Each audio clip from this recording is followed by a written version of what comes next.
সকালে ঘুম থেকে উঠেই মনে হয় শরীরের ব্যাটারি 2%, কাজ করতে ইচ্ছাই করে না? তাহলে এই ভিডিওটা আপনার জন্য। অলসতা আর দুর্বলতার বড় কারণ হলো অপুষ্টি। সারাদিন চিপস, কোল্ড ড্রিঙ্কস আর ফাস্ট ফুড খেলে শরীর এনার্জি পাবে কিভাবে? ভিটামিন ডি, আয়রন আর B12 কমে গেলেই শরীর হয়ে যায় ক্লান্ত। এখন শুনুন শরীর চার্জ করার 4টা সহজ উপায়।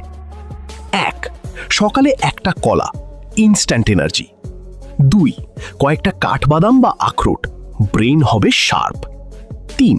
প্রতিদিন অন্তত একটা ডিম, মাসেল থাকবে শক্তিশালী। 4. 3-4 লিটার পানি, ডিহাইড্রেশন দূর করবে। আর শুধু খাবারেই সব পুষ্টি পাওয়া কঠিন, তাই ভালো একটা মাল্টিভিটামিন শরীরকে অতিরিক্ত সাপোর্ট দিতে পারে। এটা শরীরের ভিটামিন ঘাটতি পূরণ করে আর এনার্জি বাড়াতে সাহায্য করে। রাতে 7-8 ঘন্টা ঘুমান আর দিনে 15 মিনিট রোদে হাঁটুন, দেখবেন শরীর নিজেই ফ্রেশ লাগবে। আজ থেকেই অলসতাকে বাই বলুন।